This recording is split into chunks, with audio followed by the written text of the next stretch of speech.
از یک گپ دیگه فهمیده شد. بعض جوانا داریم پشت دخترای بسیار زیبا میگردن، نه ای تو باشه و تو باشه. خوب اگه پشت زیبا حوصله داری بگرد، برو دیندار پیدا کو زیبا باشه و نقشه‌ای که در ذهن تصویر تطبیق اگه صبر داری. ولی اگه صبر نداری، یگام تو صبرش هم خلاص کارهای بی حیایی که در است دلش است که یگام کار کنه. نه باز برو یک دختره که یتیمه بگی بسیار، یک بیواره بگی، برو یک بیوه 50 ساله را بگی، ها به خاطر کی زنا نکنی. ها حالا اگه یک جوان ما بگیم برو یک بیوه 50 ساله را بگی، پدرش بگه با تو یک بیواره میگیرم، خاطر تو از ده منزله خود زیر انداخت. نه چی میگی؟ من کل هستم، کور هستم. حالا نه کل هستی نه کور، دیگه کل به تو یافت نمیشه، غریب آدم هستی. اینم 50 ساله را بگی چند وقت الله مهربانه باید تو دیگه اگه پیسه دار شدی، اگه نشدی نه زنا نکن.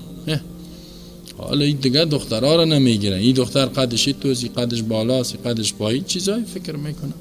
همین اکثر جوانا را دیدیم که مجرد ماندن دینه میگه پا ماندن، یک نقشه در ذهنشن، ای تو اگه بگو این را بگی چی دختر آمه است، دختر بگی چی مرا چی فکر کردی، چی فکر کردی، چی کار هستی تو؟